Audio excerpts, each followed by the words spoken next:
Gamera movies make me cry, man.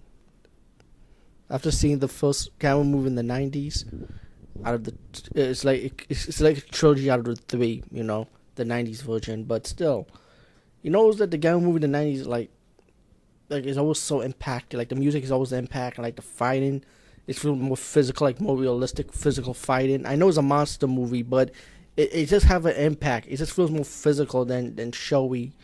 Like the Godzilla movies, like the fight scenes are more showy than physical. I can only probably name maybe three or four Godzilla movies that I highly liked it. It felt so physical. That I could feel like it has impact. You could feel it to your bones. But Gamma fight scenes in the first of the trilogy I'll be talking about. This is the first one from the '90s, God of the Universe. Of course, if you want to call it Gamma versus Gauss remake, then let it be because that's the monster he's gonna fight anyway. But I just thought the setup was good though. It's like you got this you got like these two situations where there's one monster from the ocean, the monster from the mountains, like Gauss, and then the government, the scientists start figuring out like who are these two monsters, what are they about, what's their objective.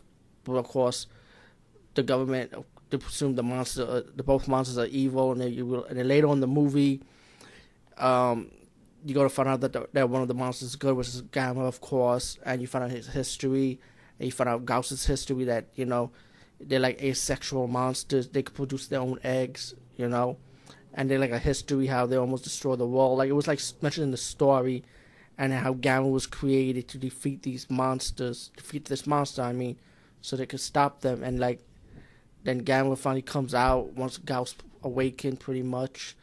And you also find out a little bit more backstory on the Gauss monster, that they like cannibals, like they will eat their own kind, and when they eat their own kind, they start growing bigger and bigger, pretty much.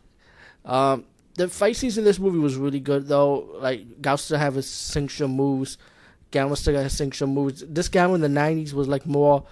It felt like the same Gamma too, but it's just more darker, more like more realism to it, And the first two movies, once I finished reviewing this one, I can tell you they're good also because I remember highly enjoying those two also. But yeah, and you also got that scene. Of course, you got the young scene, like you always like that youngster that when you have someone believe in Gamma, and she has like this necklace of like if Gamma gets injured, she gets injured. So pretty much Gamma needs a strength to battle Gauss. And of course, you get the same outcome ending like every Gamma movie.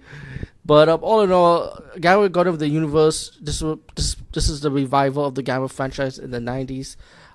Highly enjoyed it. The only disappointed part I have is that they only did 3 movies. I was surprised they never continued with 4, 5, or 6 from the '90s. But hey, besides 3 is enough, I guess. Anyway, peace, guys, and see you later.